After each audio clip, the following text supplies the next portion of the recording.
From the Crush Studio in sunny Florida, this is the Disney Crush Podcast. And now your two tempests in a teacup, Dave and Tony Ann.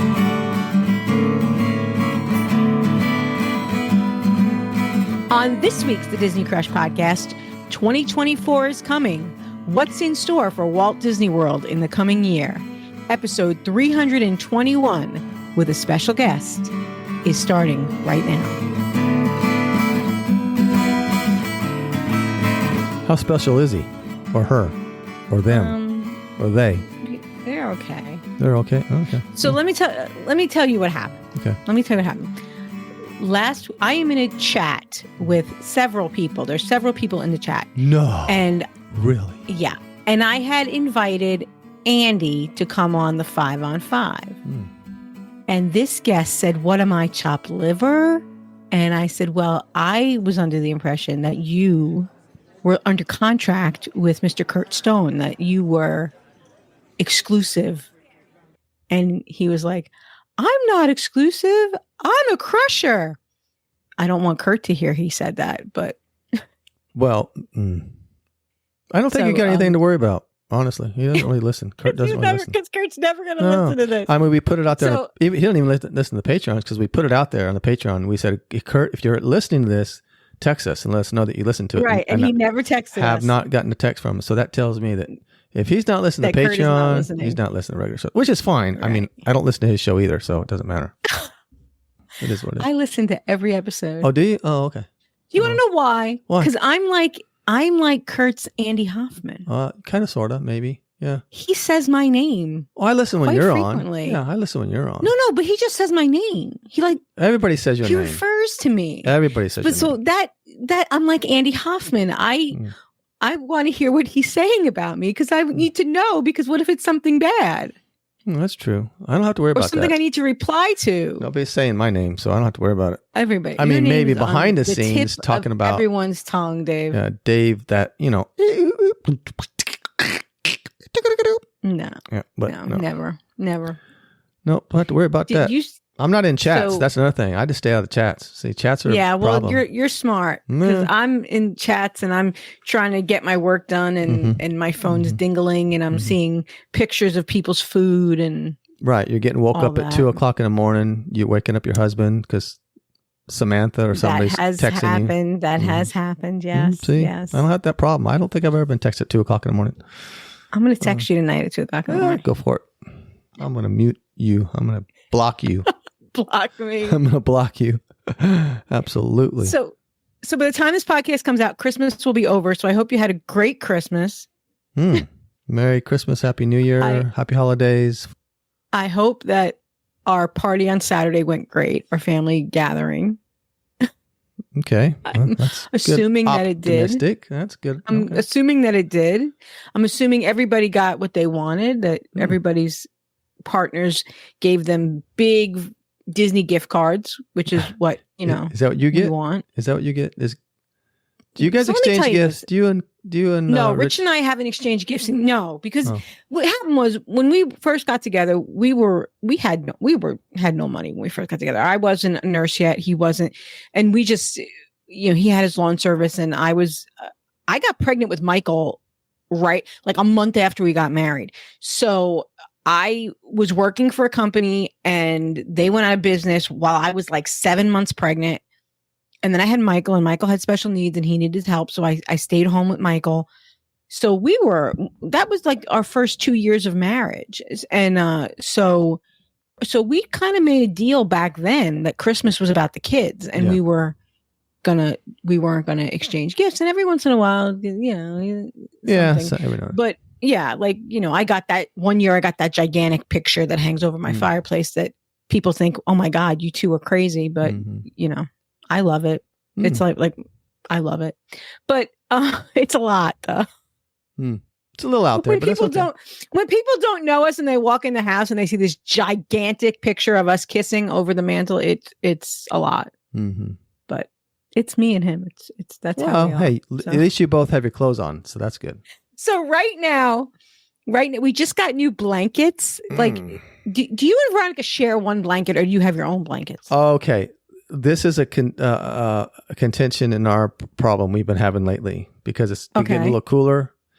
There was a time for a long time that we had separate blankets, and then all of a sudden she changed the bedding, and then now we have the same blanket. And I'm constantly accidentally. It's not on purpose, and that's why I tell her I'm sorry. I just grab and pull because I don't like my sheets tucked in. I like them pulled out. No, neither do I. I hate that. When I go to a hotel, I pull them all out. Me too. Absolutely. I can't stand it. So I have to have them wrapped around my feet, and that I like in a little cocoon. But anyway, okay. But I'm okay. So no, right? At this point, no. But we have, yes, in the past. So Rich and I have not shared a blanket in years because of that, because we have different sleep styles. And then eventually when I reached a certain age, I would have hot flashes and things. So we don't share a blanket, but I've had this blanket for, I want to say like 15 years. This blanket, it was already on its last threads. And then sometime in the last couple weeks, it got a hole, and the hole kept getting bigger and bigger and bigger. And like, it was ridiculous. This hole was so I was like, okay, we're buying new blankets. So we got 2 new blankets, and they're huge. For some reason, I ordered 2 king size blankets we have a king size bed, but we don't need 2 king size blankets. So right now we have Blanket Mountain, and because it's so much blanket, there's so much blanket that, so we crawl into bed. He's like, I'm crawling into Blanket Mountain. This is like really riveting podcasting. I'm sure this is a Disney podcast, and we're talking about my blanket. We want to know about your blankets, and how your sleeping habits are. So anyway, he asked, can I visit your Blanket Mountain? You're not allowed in my blanket. Well, I said, let's make a blanket fort. You could. It'd be a big fort. So yeah, we have fun. We keep it. Well, come summertime, you'll be getting rid of those blankets. So. Oh yeah. But you know what he's saying? It's really interesting. He's 61. He's gonna be 62 in March. He said he's getting cold. Like, he's like, I know what this is. Why old people are cold all the time. He's like, I'm feeling cold all the time. I don't know. He said this is a new phenomenon that and I'm the opposite. I'm throwing the blankets off and getting in the shower at 3:00 in the morning, taking a cold shower. Yeah. Jumping in the, when I'm not jumping in the pool right now. The pool is freezing, but the nice thing about having my pool right outside my bedroom is I would wake up at 1:00 in the morning, just go jump, and then get out and get back in bed. Thanks. We all needed to know that. That's cool. So what about Walt Disney World? What's up with Walt Disney World? This is a Disney podcast, in case you're wondering. This is a Disney podcast. No, not so much. This is what's going on with Tony Ann in her life. So did you hear about this lady, the family that bought all the Disney Plus gift cards? No, I didn't. You didn't hear it? I posted it on the Friends of the Disney Crush, Dave. I don't. Her family? I don't frequent that group. Facebook group. They're kind of shenanigans. Yeah. Yeah. It was the woman posted a TikTok. What had happened was the family had been planning to go to Disney in 2020, and then COVID happened, and they've been saving their money ever since. So they had like $10,000. There were 16 people going on this trip. The parents had heard, if you buy gift cards from Sam's Club, you get like a certain percentage off. So if you buy $1,000 in gift cards, it might only cost you $900 and something, and you'll save money or whatever. And so they did it. They went to Sam's. They bought $10,000 worth of gift cards. They scratched them all on the back and went to put them in the Disney gift card website. And it kept getting error messages. This is not valid. Couldn't get it to work. Called the daughter. We can't get it to work. The parents are in like their 70s is what she said. It's like 78. They said, can you come over, and we can't get this to work. And her heart sunk when she saw what they did. They had bought $10,000 in Disney Plus gift cards, streaming service gift cards. Oh my goodness. They were no good at the parks. This is the interesting thing. You can use Disney gift cards, like the regular Disney gift cards, the ones with Mickey Mouse on them. You can use those to pay for Disney Plus, but you can't use Disney Plus gift cards in the parks. So So they're not transferable. It was a whole thing. She did this TikTok. She did a few of them. Disney did get word of it because it went viral like the first day I posted it, but apparently you didn't see it. And actually Disney is making right by this family. They got $10,000. I mean, it's just, they have to, but the systems don't really talk to each other nicely, like the Disney Plus system and the Disney Park system. So it's taking some doing, but they will be taken care of. In learning this story, though, we've heard that this is happening to other people. Marianne, from my DBC points, she works with Chad over there. She said her older aunt bought $100 Disney Plus gift card for her daughter, for Marianne's daughter. The same thing, thinking it could be. Yeah, I could Disney. see where that could happen. And I was at Sam's Club yesterday, looking at the Disney gift cards to buy one for Mike for Christmas, and they're right next to the Disney Plus gift card. I mean, they're right next to them. Mm-hmm. And I can see how somebody who doesn't understand the product absolutely could make that mistake. I don't know. The thing that rubbed people wrong was that the woman who made the TikToks, she was blaming Disney. This is a bad system. But her parents bought the wrong gift cards. Mm-hmm. But she felt like Sam's Club should have caught it, which why would Sam's Club? I mean, the 19-year-old working at the checkout counter isn't going to say, hey, you really want $10,000 for the streaming service? No, they're just doing their job. Like they're not. Yeah. I mean, I don't know. I did see the TikTok. I tried to open it up and I had a hard time trying to open it up for some reason. Oh, okay. That's why I couldn't watch it. Okay. So that's the story. Disney is making right by the family, but it is, other people have come forward and said, no, this happened to me too. Mm-hmm. And usually it's somebody either wasn't looking closely and grabbed the wrong card, because they are right next to each other. At Sam's Club, they are right next to each other. Could see it or happen. It's somebody who's older and doesn't understand what Disney Plus. They hear about Genie Plus. They hear about all this. So the Plus didn't like hit them. Okay. Here's the thing. If I'm not really Disney knowledgeable and I think, well, my granddaughter or grandson, say I'm the grandpa, I'm old, which I am. Right. I'm going to buy them a Disney gift card, and I go there and I see Disney and I see Disney Plus. I might be swayed to buy the Disney Plus, thinking it's a little bit better because it's Disney Plus, not knowing it's Disney Plus. And I think in a lot of these Disney groups, and I've talked about this, that we lose sight of the fact that most people, I've said it, we are the weird ones. We are the weird ones. Most people do not eat, sleep, and drink Disney. Most people do not wake up and look at the phone and look up something about Disney, or check wait times from home, or look at what restaurant reservations are available, or or see if the virtual queue is still open. Right. Exactly. A lot of us lose sight of that. A lot of people, we are on Disney sites all day long, every day, Disney groups. We're seeing all the news as it happens. Most people don't do that. Most people don't look at Disney unless, they're coming like on a trip, and usually very soon, very close to their trip, not 3 years in advance. Right. The other thing people were eating them alive about was that they were just buying their park. They're coming this week, this family, and they were just buying their park tickets. That's how this all came to be. And like Magic Kingdom there's no park reservations for Magic Kingdom. Mm-mm.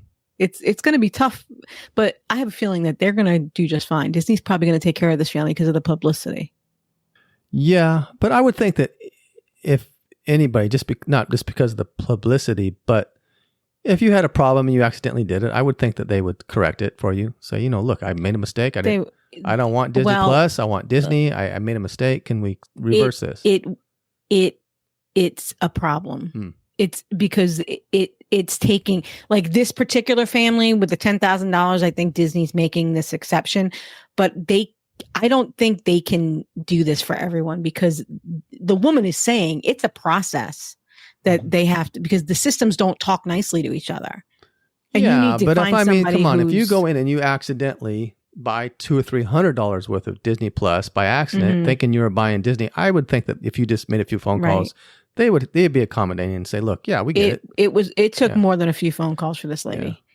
They had to find the right people, and then they got calls. Yeah. But the thing that Sam's Club, they reached out to Sam's Club, and Sam's Club was willing to help them until they realized they scratched all of them. They scratched the backs on every single one. And Sam's is like, once you scratch them, we can't help you. Yeah. No. I had a problem at Sam's one time. I bought a gift card. I paid for it. Paid my, it was on the receipt. I paid for it. And when I got home and I went to put it on the Disney gift card website, it said the card wasn't activated, even though so I had to go back, and they wanted to give me a hard time. And they, once you buy, because we don't know that you didn't spend it the minute you walked out the door. And I was like, I didn't spend it. And that even took some convincing for them to make right by me with that. And that card was scratched too, because I went to put it on the Disney. And I'm lucky because I did it the same day. A lot of times I'll buy a Disney gift card and I'll put it in my drawer, and because it'll be a gift for Michael, and I won't think about it. And then, so on that particular card, I was lucky. I scratched it right away, tried to activate it. So, but I don't know. That's about it. We haven't had Facebook for a while. Maybe not. I don't know. Has it been a while? Well, because we've been doing other things like 5 on 5 and stuff like that. Yeah, Why, you got something for Facebook? I might even have something for Facebook. Well then, shall I? I think you should. On this week's The Good, the Bad, and the Ugly of Facebook.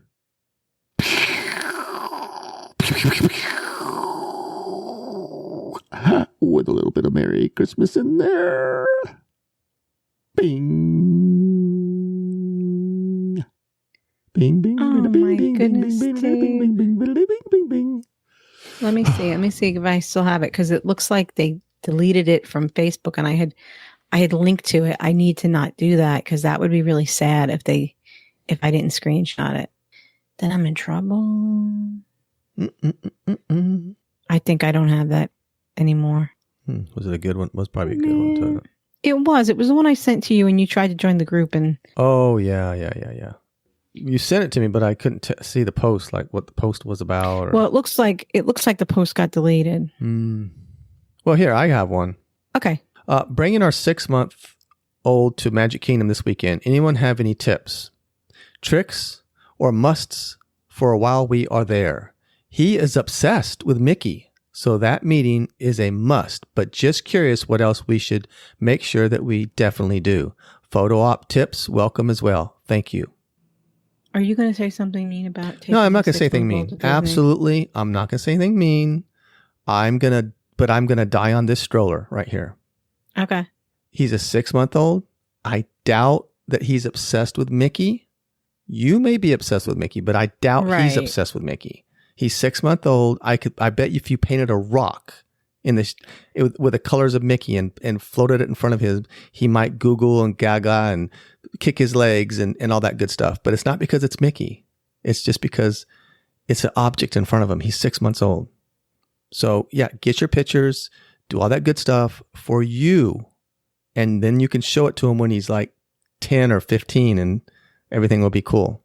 But no, I doubt that he's obsessed with Mickey at 6-month-old. Unless he's like a savant, a 6-month-old savant. And I don't know. He's very, very mature at 6 months old. I don't know. What do you think? You think he's obsessed at 6-month-old? I don't think a 6-month-old is obsessed with Mickey. No, I don't think a 6-month-old knows who Mickey is. Okay, here's another one. I'm going to preface. They used to tell us. I just want to say about 6-month-old. They used to tell, and it worked with my boys. They said that up until 6 months, it's like out of sight, out of mind. A kid doesn't know, like what something, like if you take something away from them, they don't remember it. I was told when I was a new mom that if I wanted my kids not to get addicted to the binky, that you had to take it away before they hit 6 months. And I did. And they never cried for it. Like it was the weirdest thing.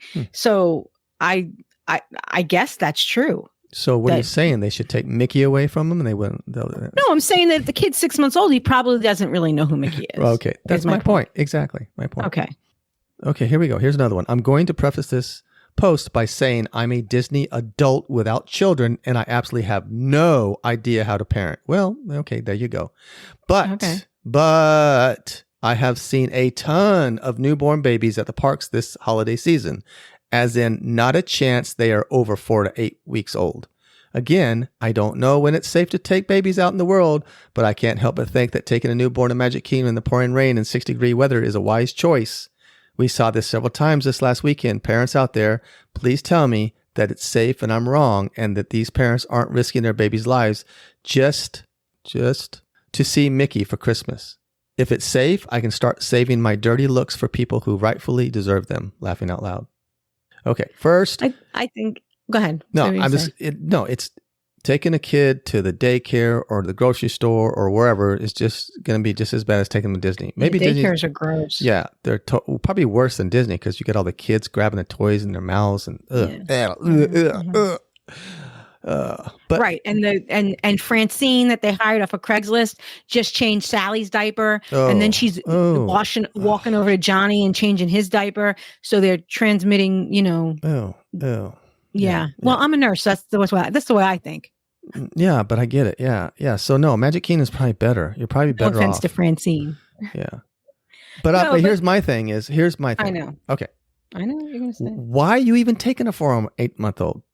4 or 8 week old, or a month old, or 2 month old, or 3 month old, or even, why? There's just no point. It's, oh gosh, I don't know. I'm going to die in the stroller. I'm telling you, because I'm sorry. It's just no good. No, you're going to spend all that money. Sure, they're free, but you're spending all that money to go on rides and do what you want. But yet you got to stop. You got to feed them. They're starting to cry. You got to shove that binky in their mouth. You got it. No, you've taken it away by 6 months. Oh, well, these are young ones. So they're still, okay. So, then you got to change their diaper. When do you have time to enjoy yourself? Leave them with the grandparents, leave them with your sister, your brother, somebody who you trust, and go have fun. They're never going to remember it. So you get a picture. But you're going to remember it. Oh, that's why they're doing it. They're only doing it for themselves. Pick a video of Johnny the first time he met Mickey Mouse. Okay, look. I have little ears that were Dominic's ears the first time he went to Disney, and they have his name on the back of them. And let me just tell you something, Dave. Here's what I call shenanigans. I took Dominic. Dominic was like from a very early age.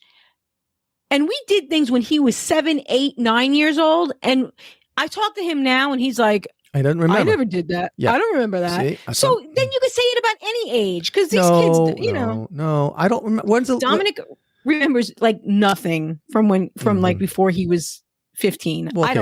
I don't know. Yeah, a lot of kids remember stuff earlier than that. I remember things when I was 5 or 6. I do. Yeah, I do. But apparently he doesn't. He doesn't remember eating at certain places. He doesn't remember riding certain rides. Mm-hmm.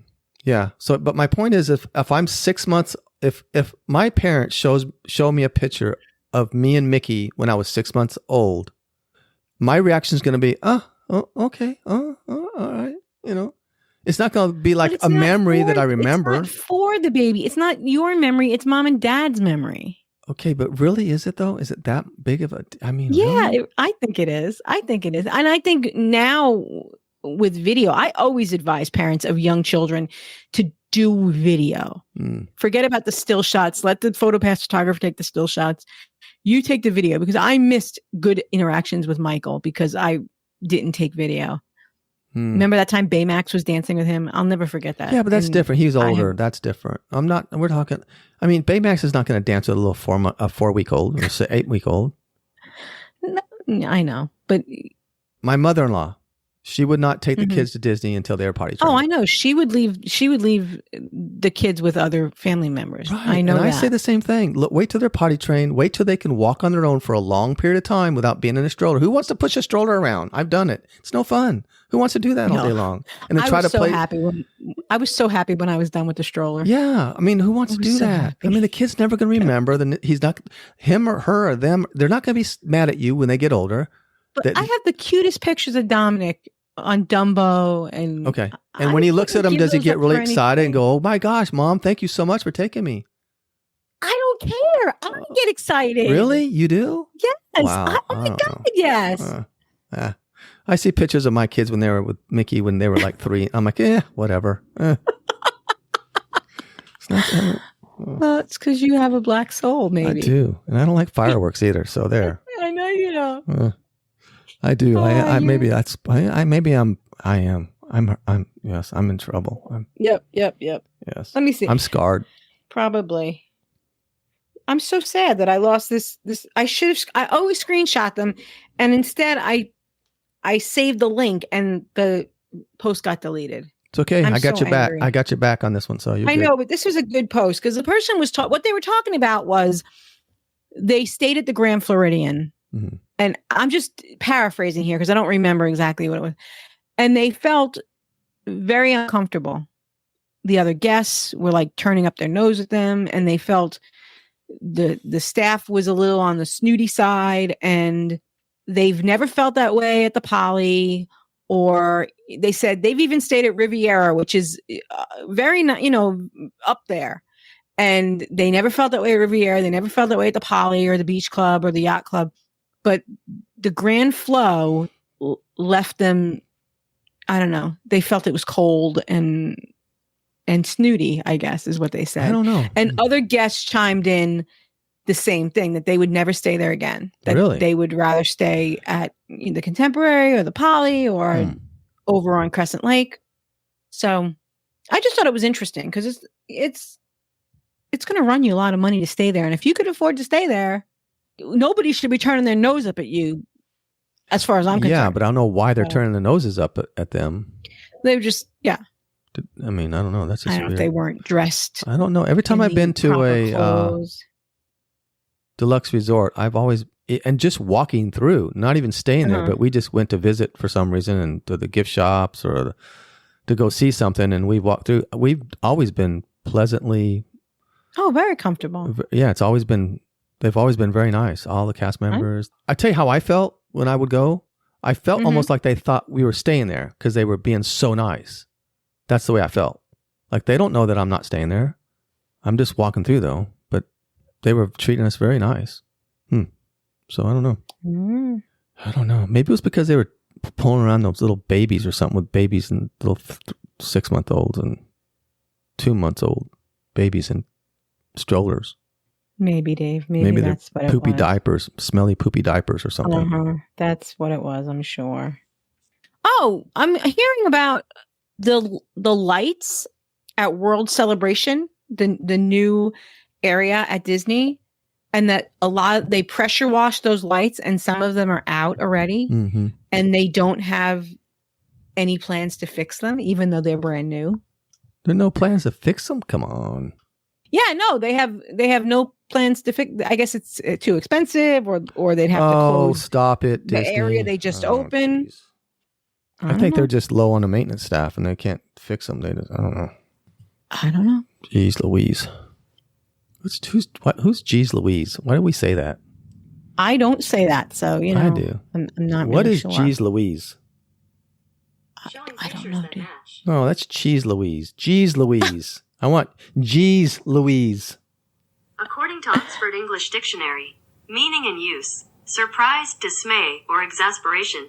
1957. Jeez Louise, the voice protested, that bloomin' cop reminds me of Tittle. What?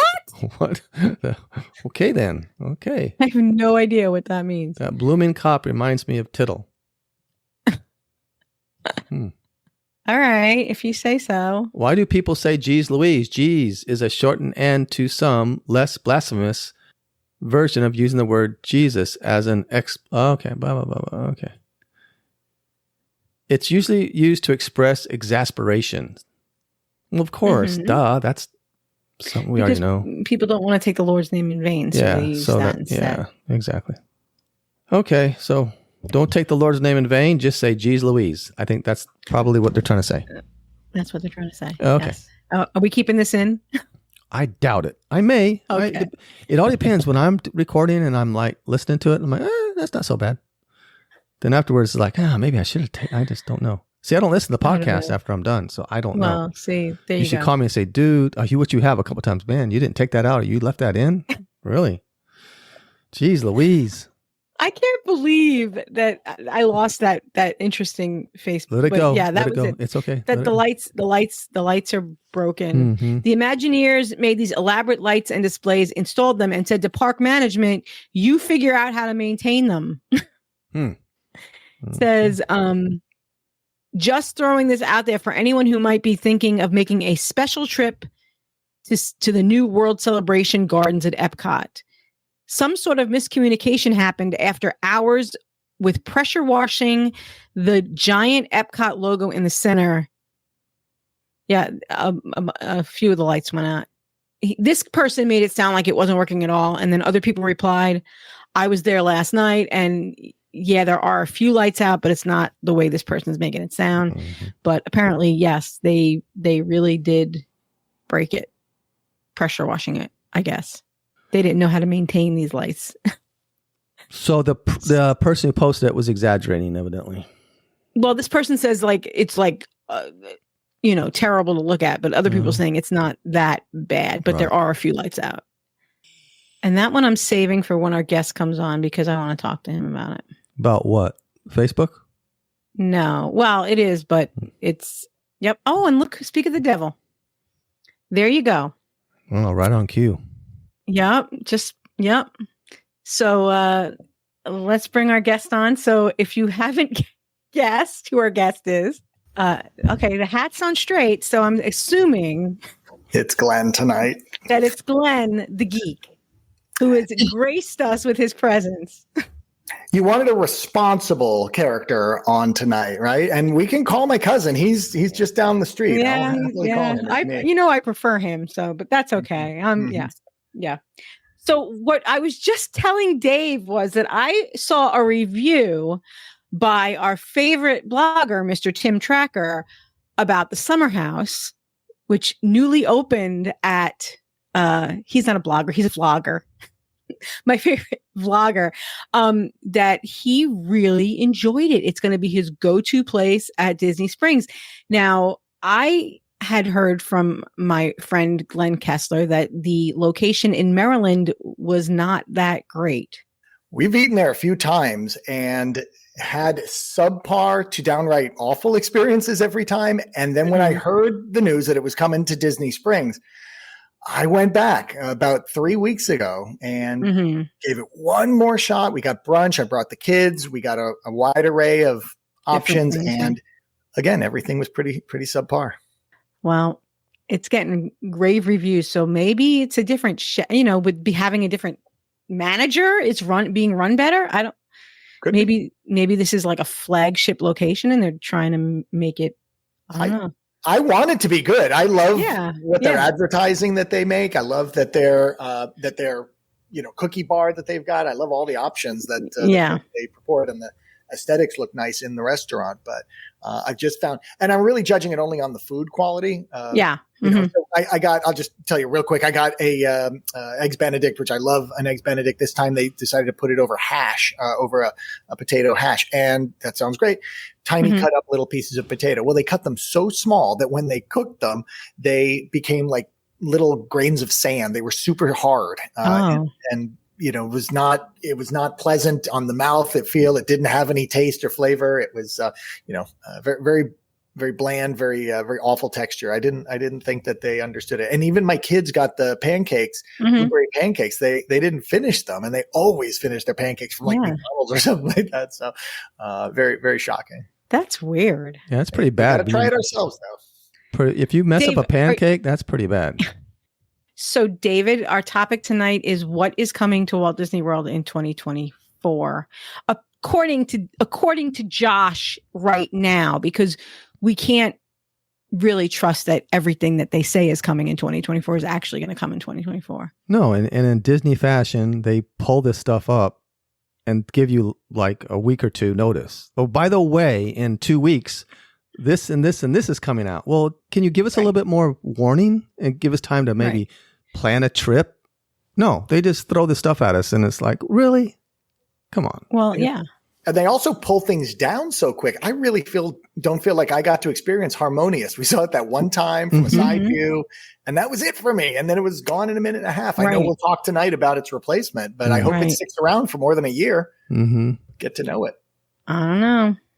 So Dave, let's talk about what's coming to Disney in 2024. We just talked about Summer House, which came, and Eat came last week. I know a lot of podcasts have already talked about that. Indian quick service. I'm hearing good things. I'm looking forward to trying that in February when we go. Yeah, that sounds incredible. I love the idea, and Manit sounds like she's turning into a little bit of a pseudo celebrity down there. Yeah, they meet and greets with her. Yeah, well, Disney seems to like that. I mean, obviously they get a bunch of names like Wolfgang Puck and Bayless and some of the other ones to come down. The Masaharu Morimoto from Iron Chef, but I think Eat is coming from a different kind of path towards it. So this is going to be nice to get to know her. I think a little bit. Right. She seems very personable. And it is a cuisine that has been missing from Disney. I mean, Sanaa has some flavors, but this is more Indian. Absolutely. But it looks like there's a lot of fusion there. Like the walking taco looks interesting. I was going to say, that walking taco sounds very interesting, and I'd never heard anything like that. There's always been, Indian street food is really a delicacy. I love getting, the puri, bel puri is my favorite one. So Indian street food and chaat and things like that, all these little kind of nibbles are great. Walking taco, that's a new one. That used to have that at Pecos Bill, but it was different. It had Fritos. Yeah, the Mexican one I know. I've never heard of an Indian one though. The biggest change is coming to Disney in 2024. The Disney dining plan is coming back January 9th with stays beginning January 9th. We did do a live stream with our friend Chris Futrell and Holly Fitch where we beat the dining plan. But in my personal experience, even though we were able to beat the dining plan by picking out the most expensive things on the menu, for me personally, it's not worth it for me the way I eat, the way I like to split things. I like to eat appetizers.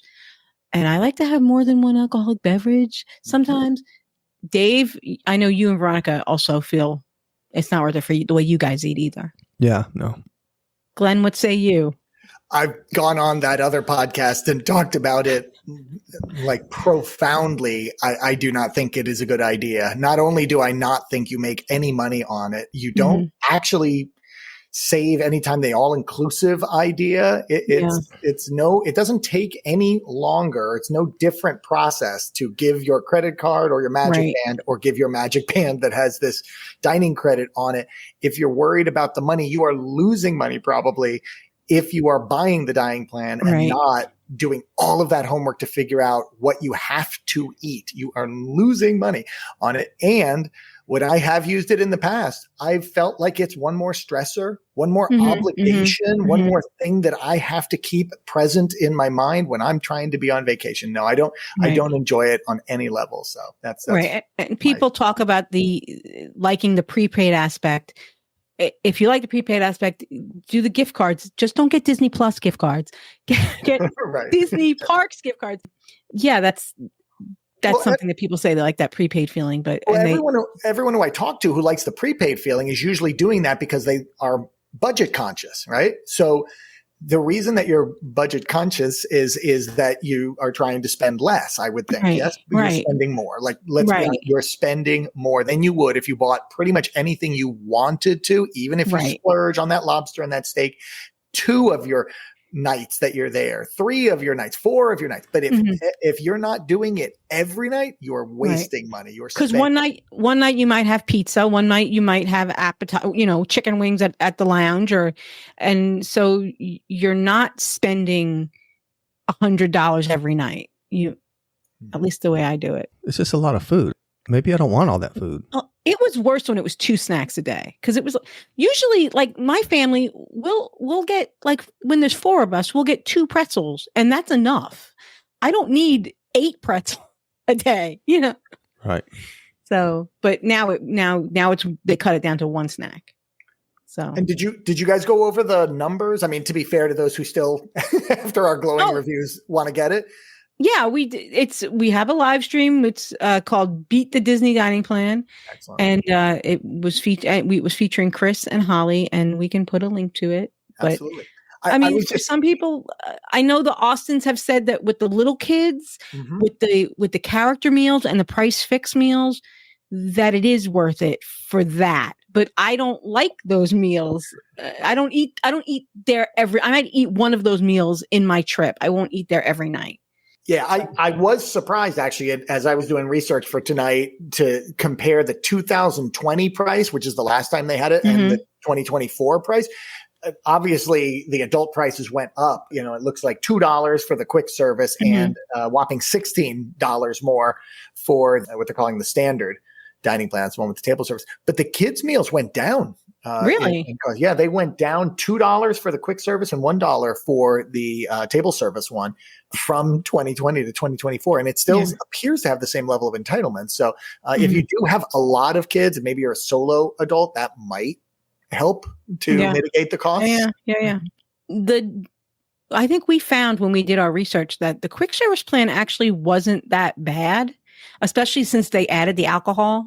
The only thing is Magic Kingdom, you can't get alcohol at the quick service, but the other parks, it actually wasn't bad. Yeah, I think in the right scenarios, it could work. But, you know, for my family and the normal kind of way that I like to travel, it makes no sense. It adds stress. It doesn't save money, and it doesn't actually save any time. So I couldn't agree with Glenn more. I feel the same way. It just adds more stress and feel like you have to do it. It's almost like you feel obligated. You have to go do it. I don't want to feel like that. I want to be able to just do what I want. When Rich and I, for our 20th anniversary, first of all, with Rich, I didn't want him to see how much stuff cost because we were doing a lot of signature dining. So we did the deluxe, which did not come back. They haven't brought that back yet. That was 3 credits a day that you could use any way you wanted.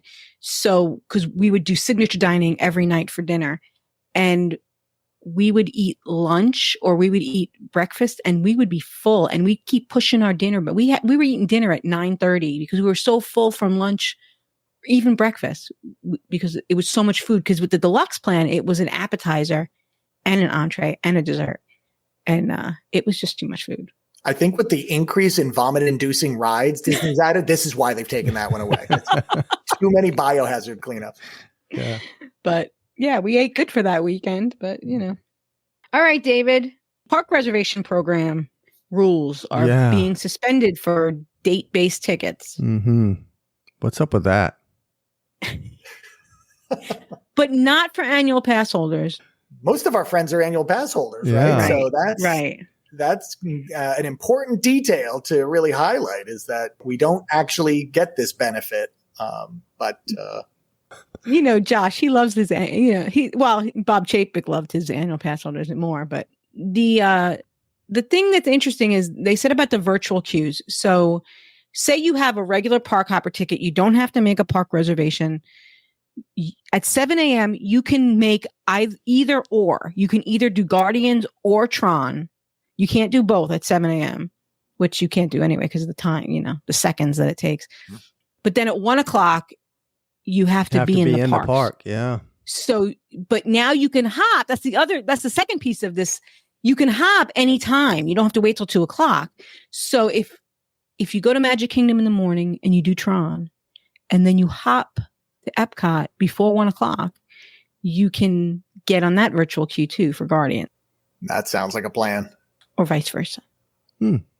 Yeah, I love the idea that there's now new strategies we get to come up with for how to work the system and come up with the ultimate Disney day. And that always gives me a thrill. I like coming up with those kinds of ways to beat Disney. Do you think it'll be harder to get the 1 o'clock? Yeah, I think the 1 o'clock will become more competitive in both parks, probably because the same people are hopping thing you're talking, it'll go both ways, I suspect. And especially with those two being only separated by a single monorail ride, I think it's very easy for people to envision a day in their planning, or for travel advisors to recommend to their clients, hey, why don't you get a hopper, but you can get both of the headliners by way of the virtual queue on the same day. And you could buy the lightning lanes too. You still can buy the lightning lanes. There's a lot of benefits there. Now, did you talk about the good to go Annual pass holders have certain days that they're going to be able to go. But is it any different than the Star Days now that they have, or not really? I think it's just a new name, right? Isn't that the idea? I think so. They come up with a new rollout of something, and then everything has to, domino with new names. Like Fast Pass has to be replaced by lightning lanes, and now you've got individual lightning lanes, and the lightning lane is a physical place, but also a concept, and an individual lightning lane. And I wonder why people don't understand and buy Disney Plus gift cards by accident. For a Genie Plus, which is not a Disney That's Plus, what I said. in the Disney park. The thing about the Good to Go days is they said they will announce them monthly. They might announce them weekly. They might announce them the day of. So it's going to be based on attendance, what their expected attendance is. If nobody's going to Animal Kingdom on a certain Tuesday, they're going to make that day good to go to Animal Kingdom. And so that the way it was explained to me is if Animal Kingdom is good to go as a pass holder, you can enter Animal Kingdom at any time. And then you can hop to a park that isn't good to go. But you have to go to that park first. You have to go to the good to go park first if you don't have a park reservation. It's very confusing. Yeah, that sounds like a really smart strategy. That sounds terrible.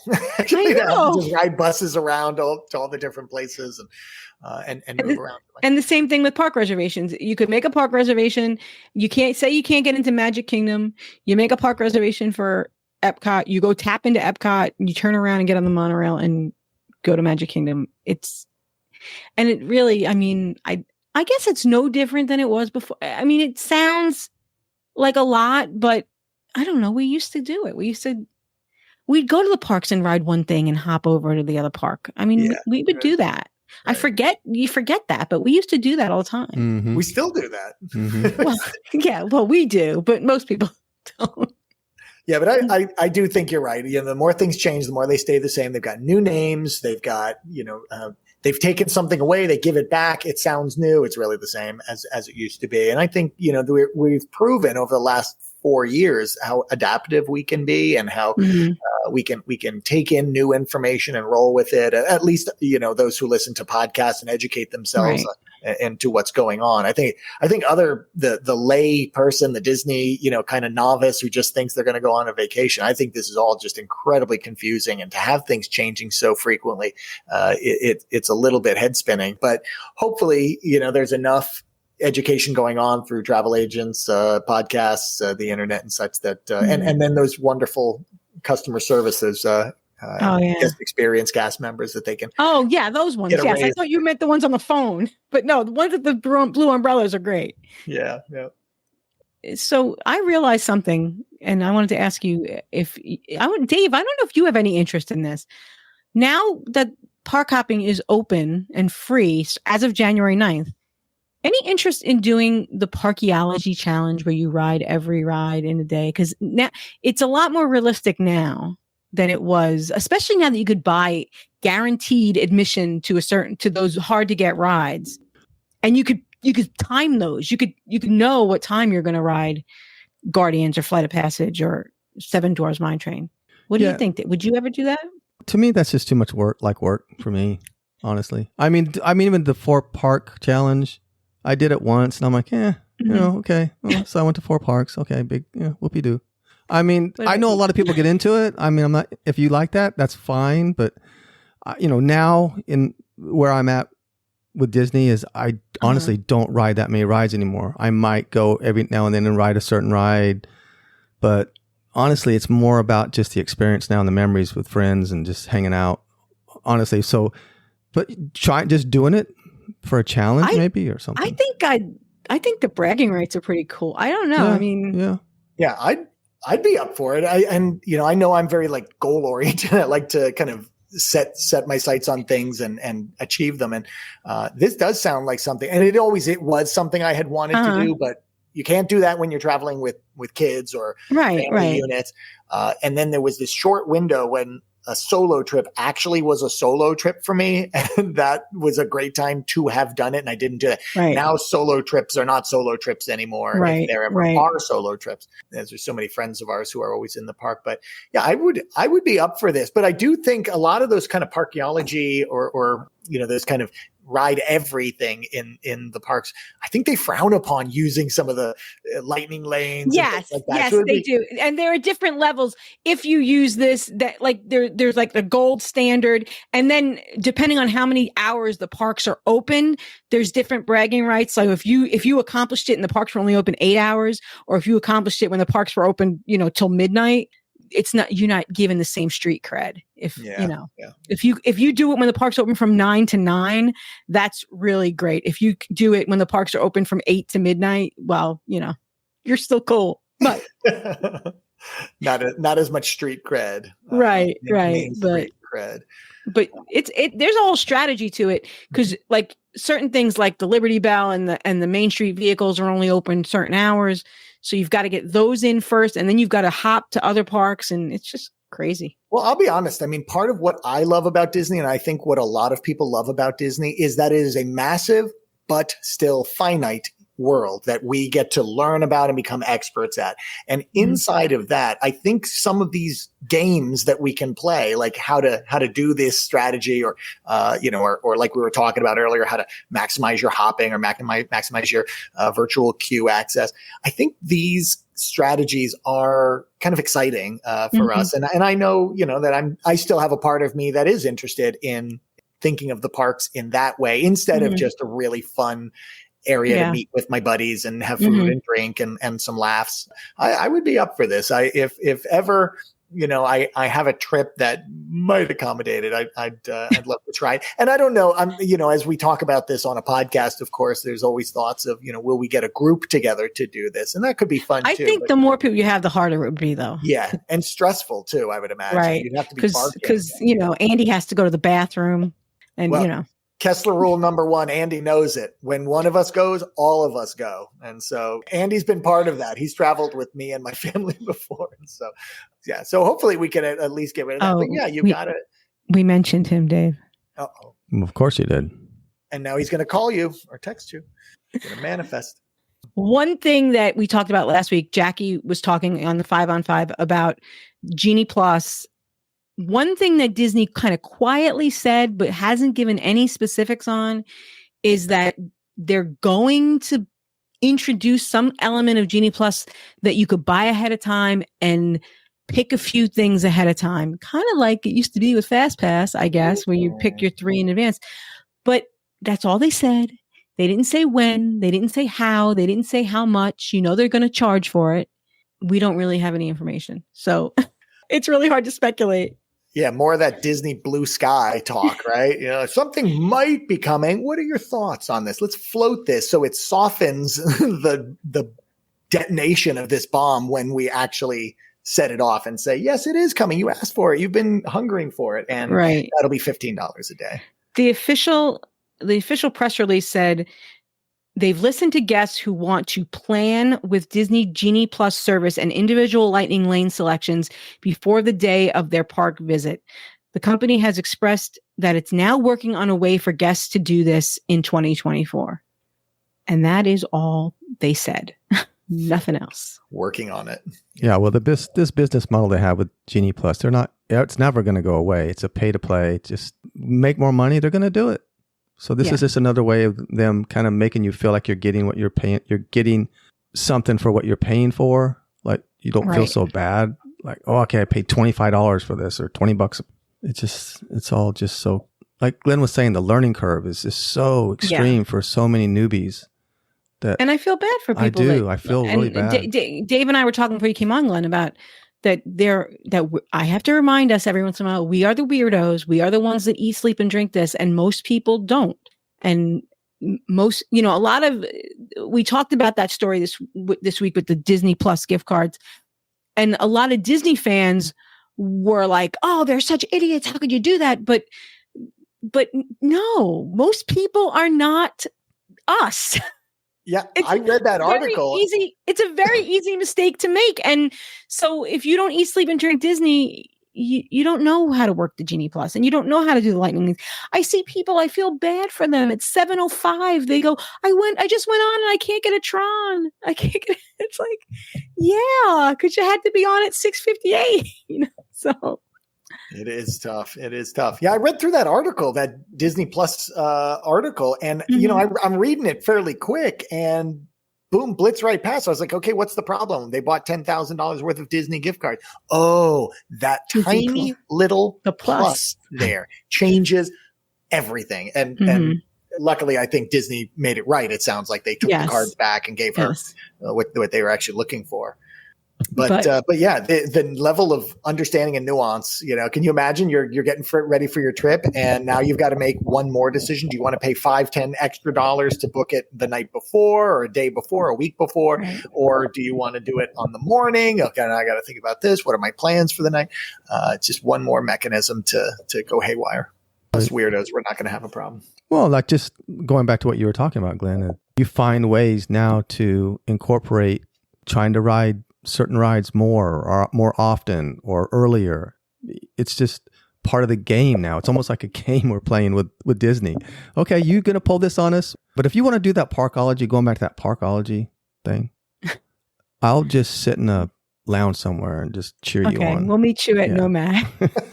Yeah, you and Rebecca, and then I'll come find you when I'm done sweating. There you go. Remember the first video those guys did, and at the end of the night, they were at the gas station eating Blimpies. Like at the end of the video, it's like 1:00 in the morning. That's how they ended the video. It was so funny. What do we got next? We got new hotels coming, new DVC, I happen to know somebody who bought the Poly resale. And, the bad thing about the Poly DVC was that it's only studios or very highly priced bungalows. So if you had a family of, 6 and you needed a 1-bedroom, or a bigger family, you needed a 2-bedroom, you couldn't stay at the Poly unless you were going to spring for a bungalow, which was how many points, Glenn? Ridiculous, right? Yeah, like hundreds of points, crazy points. Now they are in the process of building, and hopefully they say opening in 2024. It says on the picture I just put up on the screen, which this is an audio podcast. So, but that it will be open. And there was speculation. We weren't sure if it was going to be the same home. What is it called? The homeowners association? It's not a homeowners association. It is the association. Yeah. So you are now an owner at this building too. So now you will have 1-bedrooms and 2-bedrooms. And are they going to have grand villas or just 2 bedrooms? I'm not sure. I think they have that covered probably with more bungalows. But could you not hear me twisting my mustache? Because he bought resale and so he was already in a good spot, and now he's in a better spot. So. I only wish I had bought more points. This is a gift that it is under the same association. There were some thoughts that it would be a separate organization, and that's not unprecedented. Wilderness Lodge, of course, has 2 totally Boulder separate Ridge and Copper, entities. So there was a little bit of a concern there, but no, it's all one organization. So those points that any of us have from previous Poly are available, and no resale restrictions, it appears, because it's grandfathered in with the old. Do you think part of that is because they still haven't sold out Riviera, because Riviera has resale restrictions? Yeah. You really want my thoughts on this? I think it is one of the biggest mistakes they ever made. They wanted to increase the interest in buying direct from them and not resale, but they have shot themselves in their feet, because the resale market is partly what keeps you buying the direct contract, because you can always get out of it if you have a bad situation. Right. It's not like Wyndham or any of these other timeshares where the minute you walk out you sign the papers, you've lost that money. Disney is actually a real investment DVC. It's not like most timeshares. It's absolutely. And yes, because of that, I think really because of that resale market, that's why Disney timeshares have increased in value as time has gone on, and have a very good reputation among those who know, as opposed to regular timeshares where you are stuck with them. And I think that if what they've done by having all these restrictions is they've made those properties less desirable. I love the Riviera. That is probably that's in my beautiful. Top 3. It might be in my top 2 with Polynesian. I would love to buy there, but I won't, because my whole strategy with buying DVC, I've talked about it before, is I'll hold the property for about 10 years and there'll still be high 20s or 30 years left on the contract. And I can sell that and still get exactly what I paid for it, if not significantly more. And then basically I've kind of been staying at Disney on the cheap or even free if I rent out some of my points. So if you can't do that, if you can't sell it at a comparable amount, then I'm not buying. And there's got to be a lot of people crunching the numbers like me who know. And also apparently coming in 2024 is the Wilderness Lodge. No, the Fort Wilderness Cabins, Wilderness Cabins. I was looking at these pictures, and again, this is an audio podcast, but they actually look smaller than the existing cabins to me. I don't know, because I've stayed in the existing cabins, and there's a long hallway between the bedroom and the living room, and I'm not seeing that long hallway. I'm seeing the living room right next to the bedroom. So it looks to me like it's a little smaller, but it does have a Murphy bed, a Murphy couch, as opposed to a pull-out couch. So that's good, because that was one of my biggest dissuaders when I was looking at DVC years ago. Was I traveled with my mom a lot, and all of these accommodations had pull-out couches, and I didn't want to make my mom sleep on a pull-out couch. And if I'm paying all this money, I'm not sleeping on a pull-out couch. So this is actually, this makes me more excited about it than a pull-out couch. They look beautiful aesthetically. They're very clean. Yeah. They're very airy and open looking. They're not heavy and dark that I know some of those, wilderness places can kind of feel. Even Wilderness Lodge, which is comforting, of course, but these have a much more kind of summery, open feel to them. That openness they might be counting on to make it feel larger if the footprint, in fact, is smaller. To your point, but I don't know. I'd be curious to see what they look like actually inside. We'll have to see a couple of them, and we don't know what they're going to cost and like what the price point's going to be, or the points that it's going to take to rent one, because they're all the same size. Unlike most of the DVC properties where you got a studio, 1 bedroom and 2 bed, this is all going to be a cabin. And I think they're only going to sleep 6. That's it. You've got a 6-person accommodation. I hope they've done their numbers on finding how many people want this, and with there being no flexibility in size. If you're a couple, you're not getting this. You're not wasting the points. Yeah, if you're a very large party, even if you're 6, that's cramped, right? And when Disney says sleep 6, because it's got the bunk bed, so you've got to. Where is it? There it is. 2 people sleeping on the king, right? 2 in the bunk beds, and then 2 more on a couch, on a pull-out couch. Right. Those kids are right next to mom and dad. And, Yeah, that is the definition of a bunk house. If I'm buying DVC, one of the reasons to buy DVC is that special sleeping space for mom and dad. I've talked about it before. It got me in trouble with Kevin Curtis Allen. That mom and dad are on vacation, and they deserve some mom and dad time, if you know what I mean. And so having the kids' bunk bed right next to mom and dad's bed is not ideal for me. So when you send them to the Tri-Circle D Ranch, go ride a horse. Right, exactly.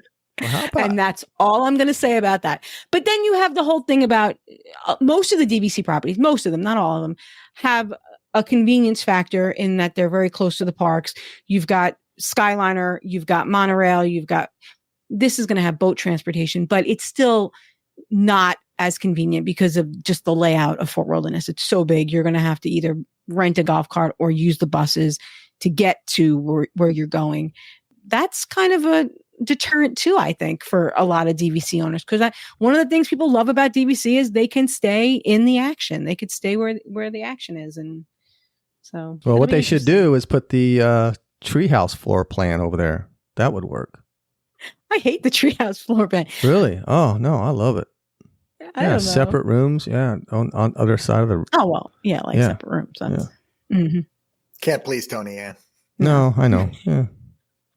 I love the idea, but it's a very specific kind of It's got to fit your. Yeah, I just hope they've done the numbers, because Disney has proven they don't do the numbers so good on things like Star Cruiser. They dramatically overestimated and then had to shut it right down. If that happens with a DVC place where you've sold 40-year contracts, I just don't know how that's going to go. That is bad. And, the thing about the cabins as they are now is it was one of the more less expensive ways for a family of 6. It wasn't as cheap as the family suite at All Stars or if you got 2 value rooms side by side, but it was cheaper than a 2-bedroom villa at most places. And I mean, we had stayed there on an annual pass holder rate one time for, I want to say, $274 a night. I mean, this was a couple of years ago now, but it wasn't unheard of to get a deal at the cabins. So this is going to be interesting too. So. Well, as we're talking here, it actually pops into my mind. We're making the assumption that they want to sell out the whole resort and have it all DVC, but there's nothing stops them from selling any of those at rack rate. And there's nothing that tells them that they have to charge $400, $500, $700 for these cabins. They might still be available at $200, $300 or whatever the related. Right now they run about $4 would be. And maybe they aren't hoping that they're going to sell every one of them out on DVC, just enough to help supplement what was maybe a less desirable place for people to go. And now you've got the lock-in of some DVC money coming in for that. I don't know how the financials all work on Disney side, but if I could make half of what a DVC resort would make, would I choose that over 0% of what a DVC resort would make? And I don't know how full those cabins are, but a refresh is going to make them hot for at least some number of years for people that want to buy. So I don't know, Dave. Yeah, who knows? We'll see. You want to talk about attractions next, Dave? Attractions? Attractions, yes. Really? Things that are coming to the parks. More attractions? Really? It's not Disneyland. We're still not the favorite park. Are we getting makeovers or are we getting new attractions? No, we're getting Tiana's Bayou Adventure opening late 2024, which means December of 2024 in my mind. That's in Disney speak. Yeah. In Disney speak, late 2024 means like for the holidays of next year. And when they say like winter, it could be winter February and January, or it could be winter December. So usually when they say winter, it winds up being December.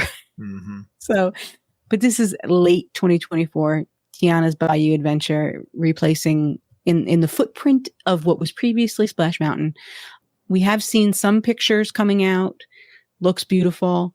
They just took out the little critter area where the under 40-inch kids used to play. They just took that out. I saw pictures of that where they ripped it out. So they'll probably put something else in its place, I hope. I have fond memories of my kids playing there. So this is a heartbreaker, of course. And it was fun listening a couple of weeks ago to everyone a year ago being so salty about losing Splash Mountain. Time heals wounds, but this one really hurts because this was not only a great ride, but the song is iconic. It's woven into the fabric of Disney, zippity doo dah and all that. So losing all of that, we'll see what comes to replace it. There's no going back now. I'm sure it's going to be fun. It's going to be this similar track, and it's a wonderful property, a wonderful Disney IP, Princess and the Frog, and that's got some great music as well. Oh yeah, I'm sure it's going to be a great ride, but I can't wait for it. I'm really excited about it because Splash was my favorite ride. I hope they don't. I hope, Splash was 13 minutes. I hope they don't make it shorter. I hope they keep it at the length it was. I hope. Have you heard that they're changing the track? No. But like that, they did it with Figment. It was 16 minutes. They cut it down to 7 or whatever it was. So who knows? They zip you through real fast. It's now a thrill ride. Spin you around in circles like Guardians. No, we'll see. That would be fun. I would take that. But I'm excited. Yeah, I'm excited about it. I can't wait for it to open. And just in the last couple of days, we got word that what was formerly the Voyage of the Little Mermaid is coming back. It's going to still be a Little Mermaid show over at Hollywood Studios. It's not going to be Voyage of the Little Mermaid anymore. It's got a new name. It's called The Little Mermaid: A Musical Adventure. So that'll be opening fall of 2024, which also means December. December 20th. Right. I had heard that theater had a lot of mold problems, that Disney never confirmed that, but it was the scuttlebutt all over the internet. So I hope they got that taken care of. I guess they did, or else they wouldn't have made this announcement just this week. They would hold it under their hats for a while longer. Well, So it was a great choice to take that as an opportunity to, re-envision, reimagine, and improve this theater show, because anyone who went to this was like straight out of the 1980s. Well, let me tell you, the first time I saw it back when it first started, I was blown away by it. I was like, oh my God, with the black light and the puppets and everything. And then, as time went on in technology, you saw how cheesy it was, but it didn't take much to impress us back when we were kids. But yeah, the fiber optics in the ceiling as the pyrotechnics of the show, not terribly impressive. And it always had just kind of a very flat feel to it. It never felt dynamic like so many other of the stage shows that they do. It just felt very two-dimensional. Right. And some of the imagery that Disney has come out with, that I know you're showing on the screen right now, feels very dimensional. It feels like you're looking into a multi-layered space. It looks like there's a lot of effects going on. I think it could be. Wonderful. It's more like the Nemo show. It looks like the way that the stage is laid out in the concept art. So we'll have to see. Yeah, I'm hopeful. I think that one's going to be great. One that wasn't in that original article was the Country Bears. We can't forget. We can't forget the Country Bears are coming back. So the Country Bears have been long lamenting that they were kind of politically incorrect. The Country Bears. That is the most mild version you could possibly say. I love them, but but again, they weren't necessarily child appropriate in the way that we raise our children now versus the way we were raised.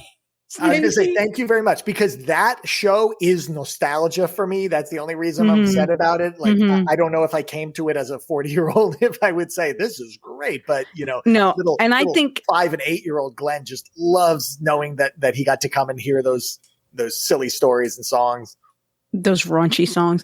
The thing is, for people like us that grew up going to the parks, I think a lot of these rides, like things like Country Bears, things like Carousel Progress, we all get it and we feel nostalgic about it. But I think new people that never went to the parks, I think they walk into Country Bears and they're like, mortified.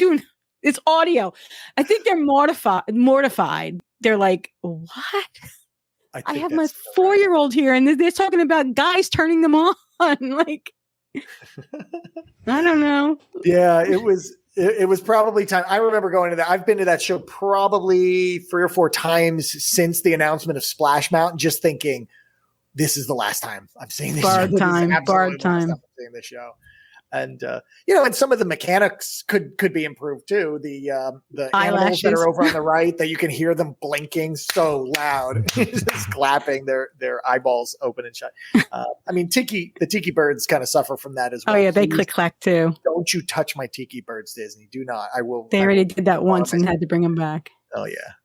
But some of the classics have to change with time. We know this, and it's acceptable. And they're going to come up with something that is still Country Bears, that is still country music. I understand they're reaching out to real country musicians right now. They're trying to get all different manner of country music, bluegrass and folk songs, and all kinds of stuff woven into that. And they say the characters will stick around.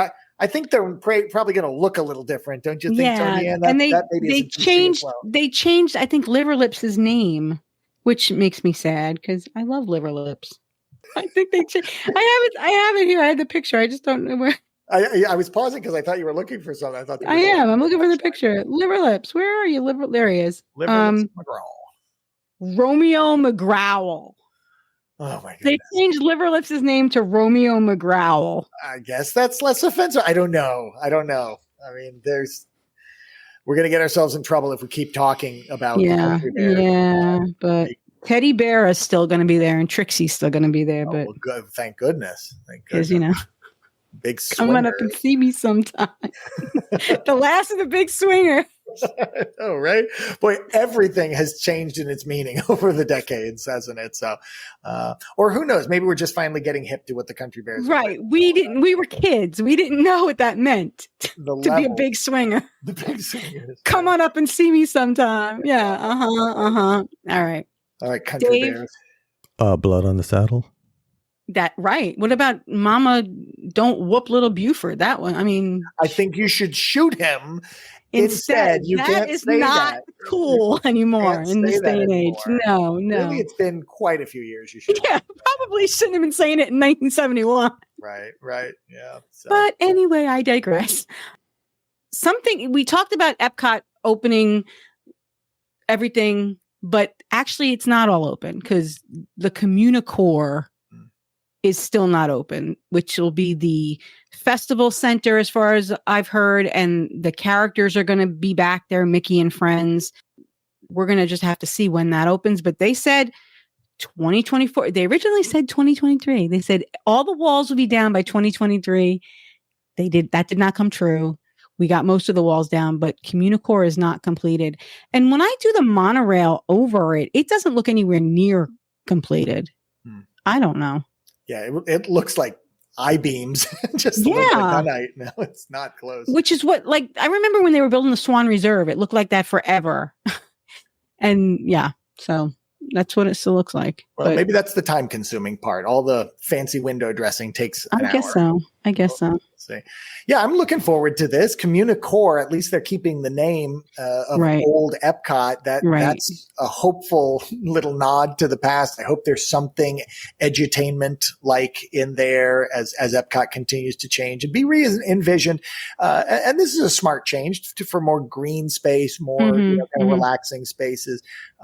This makes sense. I said, I think it was maybe 6-7 years ago on Kurt's podcast that, as we were thinking about what is the future of, this idea that we have of Tomorrowland and this idea that we have of Epcot's, kind of future promise, that it looked like the world was switching more biological instead of technological. We've already reached a technological maturity and we feel like that's kind of the status quo. Now it's about how can we integrate that into more sustainable experiences, to benefit the environment. And I think that, James Cameron was kind of onto this with his whole Avatar, investigation and everything that those movies have and will continue to mean. And I think that Disney, tracking along similar lines, is re-envisioning a very tech-savvy park into a very earth-friendly. So you've got Moana and the Voyage of Water, which is very playful and interactive with one of the elements. If the garden area that just opened on the backside of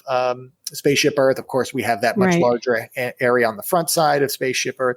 I think you can see where Disney is going, and you have Walt, who is doing something biological as he sits there. It's not as bad as you thought, though. Admit it. I still want to bring him toilet paper, though. Oh my gosh, you are the worst. No, I love that. I love that sculpture. I've not seen it yet in person, but I love what I've seen, and I love the idea that Walt's sitting. He's not standing, lording over his dominion as he is kind of at the Magic Kingdom, which is fine. I mean, I want that. I want that power figure there as well. But this Walt is a more humble Walt. This Walt is a Walt that you get to sit with, not stand underneath. And I think that approachability is a really smart artistic maneuver. And so many of the elements that are in play here just have a real kind of quiet, one-to-one aesthetic, and I enjoy it. The intimacy that you get from all these little wandering paths, and it's not firmly directive of where you need to go, where you have to walk. It's very much about you make choices. There's no right or wrong. This feels a lot like Joe Rohde's vision of Animal Kingdom. I keep coming back to that. Animal Kingdom, James Cameron's Pandora ideas, and now what we're seeing at Epcot. And I think what you're getting is probably just a little bit of where the world is shifting, that the world is kind of transitioning out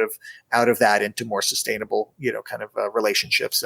So we'll see what that all looks like, when we get it all. But I'm hopeful for Communicore, at least, that it's got a little bit of education still in it. We'll see. Do you remember making dining reservations on the TV screens? I remember. You had to go to Epcot. In the 80s. You'd have to get there at a park opening and you'd rush over to and it was so futuristic to talk to somebody on a TV screen. Oh yeah. As we do right now, as we're doing right now. But you saw the person you were talking to and you made your reservation for Beer Garden or wherever. Yeah, case in point. Disney was at the cutting edge of technology, believe it or not, back in the 70s, the 80s, the 90s, everything that Walt, as the brilliant, kind of a visionary, was able to conceive of.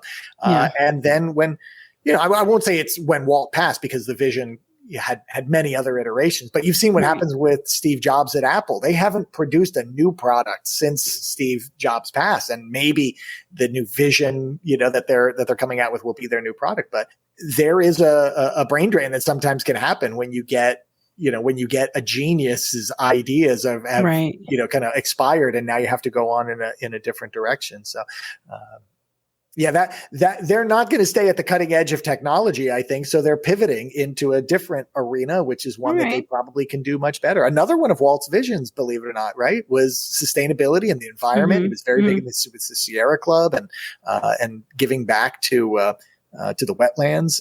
So this is another aspect of what Walt was all about. Even for the purists, I think they can find some connection there. All right. Well, I have something for Dave now. Dave? Yes, Tonya. There is a new eatery coming to Walt Disney World. Really? Is it called Eat? No. Oh. No. It's called Blue Ribbon Corn Dogs. And they have this beautiful corn dog, which people can't see. It is a hot dog stuffed into a pickle and then dipped into cornbread and panko breadcrumbs. And you eat the hot dog, and it comes with dipping sauce, which is actually peanut butter. So you dip the pickle corn dog into peanut butter and you eat it, and people love it. And I can't wait for you to eat this, Dave. Well, I you know what? I will try it. I love pickles. I'm not too sure about the hot dog, but everything else about it. Peanut butter too. Love peanut butter. So I will give it a try. How's that? I want to be there when you do. Yeah. Because you wouldn't try the 50th anniversary dog. No, that was a big no. But this one is possible. This one could be. Blue Ribbon Corn Dogs exists in Disneyland. Some of our friends have eaten there, say that corn dog with the pickle is actually delicious, especially with the peanut butter. It is coming to the boardwalk. It's going to be at the boardwalk, the little kiosk out on the boardwalk. I don't know when. 2024 is all I've heard. That sounds terrible, but yes, everyone who's had it says that it's really good. And I tried something like this. Rebecca and I tried to eat and make something like this with this weird combination, everything except the hot dog. And it did taste good. Pickles and breading and peanut butter. It actually sounds good. You do not need to be pregnant to enjoy this. Okay. Possibly is for anyone. Okay? Yeah. Right. I mean, I'm a pickle lover. I love pickles. So anything with pickles, you love peanut butter. And I love peanut butter. Now I'm going to go inside and grab a pickle and some peanut butter and see what it tastes like. I want to be there though, Dave, when you eat it. Me and Tori, I think we need to videotape it. when you eat this, because that will technically be a vegetable you're eating in front of me. Yeah, that's true. A food review. This is true. Okay. All right. Now, the last thing I got is also at the boardwalk. I don't know what else you guys got, but and that is Gwendolyn. What is her name? Her cake bake shop, Gwendolyn Rogers Cake Bake Shop, which is coming to the boardwalk, replacing what was the ESPN Club, which was, I loved ESPN, but it is a bakery and a tea room and a restaurant. So it's going to be all three. It already exists in Indiana, these cake bake shops. Our friend Deirdre, who I trust immensely, says that she went to one and it's beautiful. It's a little pricey. It's a little pricey. I'll be honest with you. You're looking at $35 for a sandwich. I'm not going to lie. Wow. And that's in Indiana. So who knows what it's going to be in Walt Disney World? I don't know. Dave knows. Dave always knows what that cost is. And, the cakes in Indiana, they sell the cake, and the cakes are, again, like probably more than I paid for my wedding cake but I'm sure they're going to sell it by the slice at Walt Disney World in the bakery section, because they'll sell it by the cake too, if you really want it, I'm sure. But it looks amazing, and something Disney has been missing since COVID is a tea room, and they have afternoon tea at this place every day. I don't know what the deal is over at Grand Floridian that they haven't brought the tea room back. I was actually going to say that. I'm glad you brought it up. Yet I had a few things on my bucket list that I had wanted to do, and the afternoon tea service at Grand Floridian was one of them. It has not come back. I've not heard any scuttlebutt about it coming back. So this sounds like a possible other option. And, to hear it described, it's not just you sit around and sip a cup of tea. You get finger foods. Courses. Yeah. Yeah. It's whole courses of delectable little petit fours and this and that, little cakes and little sandwiches and stuff like that. I think it would be great. I don't know anything about their afternoon tea. Right. I haven't heard anything yet, but if it is comparable to what the Grand Floridian had, then that would be great.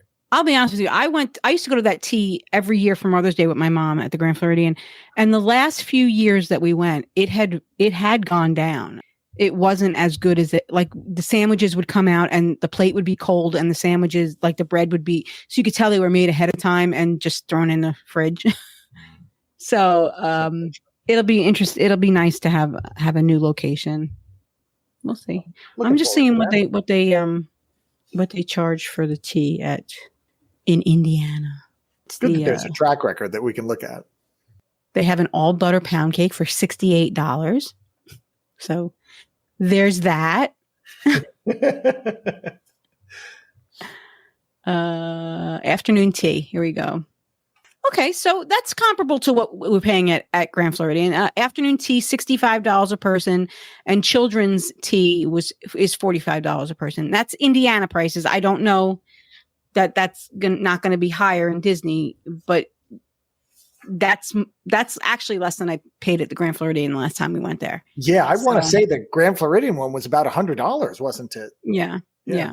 So we'll see. They may. I'm sure the price is going to be a little bit more to pay for that prime location on the boardwalk.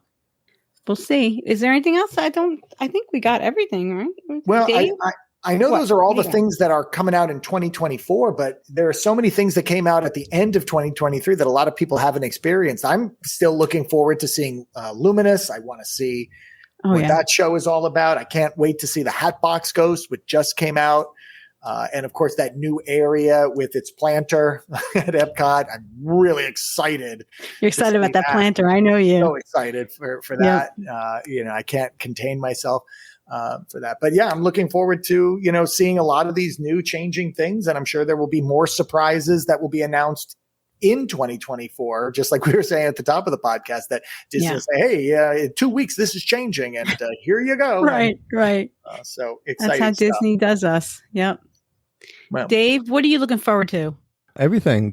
I'm especially Epcot. I want to say that I haven't been to Epcot since the walls have come down, and Epcot has it's grown on me. It used to be one of my least favorite parks, but it's becoming more of a place that I end up at.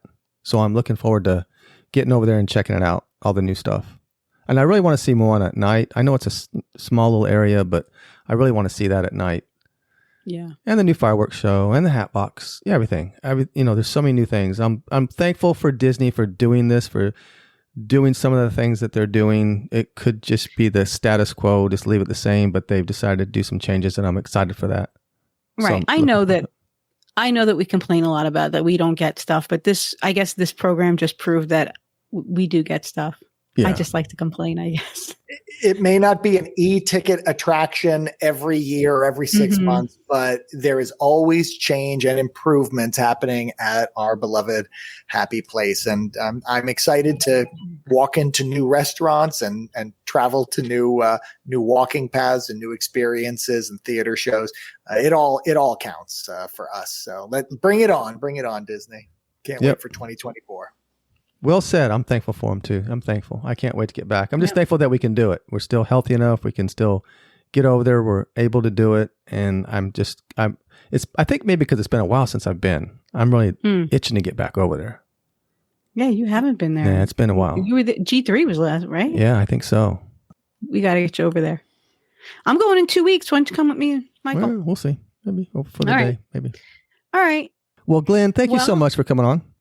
Well, thanks for finally having me on. It's been, forever since I've been on this show. I mean, I got to basically open a vein to get on the show, but I appreciate it. And of course, it's the week that nobody listened. Nobody listened to this episode. No, it's a holiday. It's between Christmas and New Year. Nobody's going to listen. Well, most of the podcasts are on repeat anyway.